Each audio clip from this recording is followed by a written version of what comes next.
So if you have to talk about just specifically around the security of a website, right?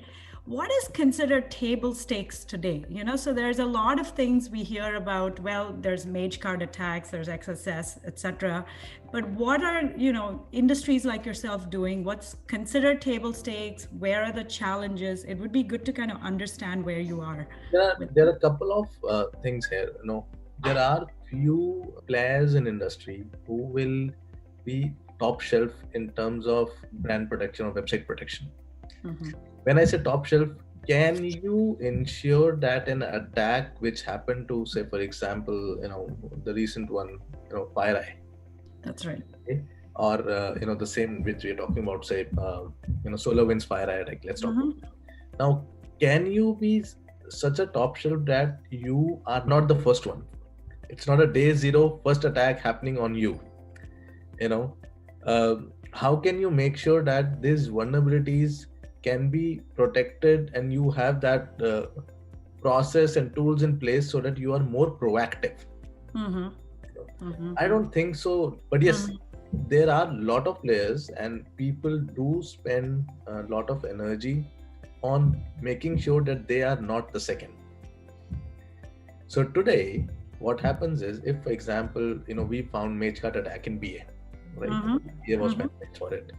But how can we make sure that after this has happened, you will find multiple tools coming in market, you will find multiple processes coming in market, you will find multiple consultants coming in market, right? And then you realize them and you use those tools, you get those processes inbuilt, you start speaking to your WAF service providers, you start speaking to your SOC around it, and then build in control so that it doesn't happen to you.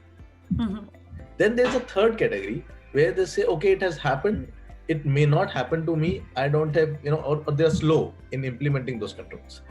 Believe me, there are organizations who do not have a mage card protection. There are organizations in the online or e-commerce space, or in the, website security space, who are doing their e-commerce still are vulnerable to mage card.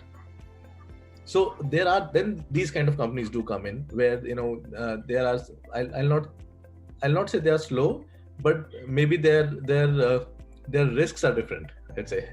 Right. Their focus areas are different, their controls are different. So if you go, I know you have a product on MageCard security, right? So if you go to 10 people, 9 people might not even worry about it, right? They'll say, okay, it's not something which is critical to me, but it's not.